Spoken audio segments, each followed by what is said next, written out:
हमारे देश में क्रिकेट बहुत ज्यादा पॉपुलर है और कभी कभार ग्राउंड पे खिलाड़ियों के बीच की कंट्रोवर्सी इसे और ज्यादा पॉपुलर बना देती है। गाइस, आपने क्रिकेट के ग्राउंड पे बहुत बार खिलाड़ियों को आपस में भिड़ते और उन्हें आपस में गाली देते या अपशब्द बोलते देखा होगा।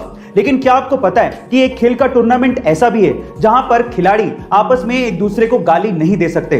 अगर कोई खिलाड़ी गाली देते पकड़ा गया तो उस पर 14 लाख रुपए तक का जुर्माना हो सकता है। गाइस, उस खेल के टूर्नामेंट का नाम है विंबलडन टेनिस टूर्नामेंट। अब मजे की बात यह है कि विंबलडन को खेलने के लिए अलग अलग देशों से अलग अलग भाषाओं के खिलाड़ी आते हैं। इसी वजह से विंबलडन के अंपायर को अलग अलग भाषाओं में गालियां सीखनी पड़ती हैं, जिससे वो किसी भी खिलाड़ी को गाली देते पकड़ सके और उस पर जुर्माना लगा सके। गाइस, क्या इसके पहले तक ये इंटरेस्टिंग फैक्ट आपको पता था? और अगर नहीं पता था तो कमेंट सेक्शन में जरूर लिखिएगा और ऐसे अमेजिंग वीडियोस के लिए शेयर, सब्सक्राइब एंड लाइक। मिलता है अगली वीडियो में।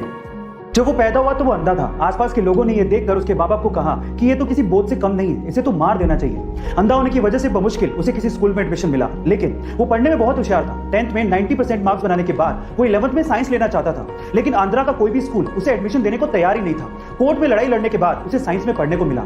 12th में अच्छे मार्क्स बनाने के बाद वो IIT में पढ़ना चाहता था, लेकिन इंडिया की कोई भी IIT उसे एडमिशन देने को तैयार नहीं थी। इसके बाद उसने यूएस की नामी यूनिवर्सिटी MIT में अप्लाई किया और वो इंडिया का पहला ऐसा ब्लाइंड स्टूडेंट बना जिसे MIT यूनिवर्सिटी में एडमिशन मिला। इसके बाद वो चाहता तो अच्छी सैलरी पे वहां पे काम कर सकता था, लेकिन वो इंडिया आया और उसने अपने जैसे लोगों को हेल्प करने की सोची। इसके बाद उसने हैदराबाद में बुलांट इंडस्ट्री की स्थापना की और वहां पर दिव्यांग लोगों को नौकरियां भी दी और उन्हें सम्मान से जीना भी सिखाया। गाइस, जिसे लोग बोझ समझते थे, आज वही लड़का 100 करोड़ की कंपनी का मालिक है और अपने जैसे कई लोगों की जिंदगियां बदल रहा है। उनका नाम है श्रीकांत हुला। गाइस, ऐसे अमेजिंग मोटिवेशनल वीडियोस के लिए शेयर, सब्सक्राइब एंड लाइक। मिलते हैं अगली वीडियो में।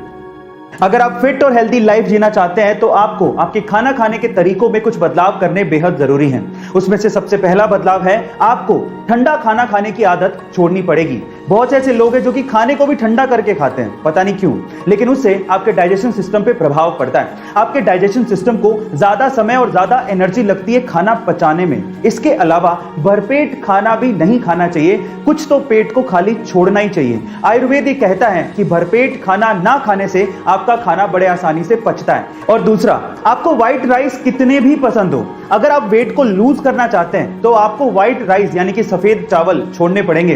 हाँ, इसकी जगह पे आप ब्राउन राइस खा सकते हैं, क्योंकि ब्राउन राइस में व्हाइट राइस के मुकाबले आधी ही कैलोरी होती है। गाइस, आपको ये हेल्थ टिप कैसे लगे कमेंट सेक्शन में जरूर लिखिएगा और ऐसे अमेजिंग वीडियोस के लिए शेयर, सब्सक्राइब एंड लाइक। मिलते हैं अगली वीडियो में। ये बात है 1980 की, जब महाराष्ट्र के जलगांव डिस्ट्रिक्ट के अमलनेर गांव में रहने वाले मोहम्मद अनवर के पिता की अचानक से मौत हो गई। उनकी मौत के बाद पीछे जायदाद में एक खेत था जिसे मोहम्मद अनवर के अलावा 3 भाइयों में बराबर से बांट दिया गया, लेकिन मोहम्मद अनवर ने उस जमीन के टुकड़े को 80,000 रुपए में बेच दिया और एक ब्रोकर सतीश शाह के कहने पर 10,000 रुपए विप्रो कंपनी में इन्वेस्ट कर दिए और 100 शेयर्स विप्रो कंपनी के खरीद लिए।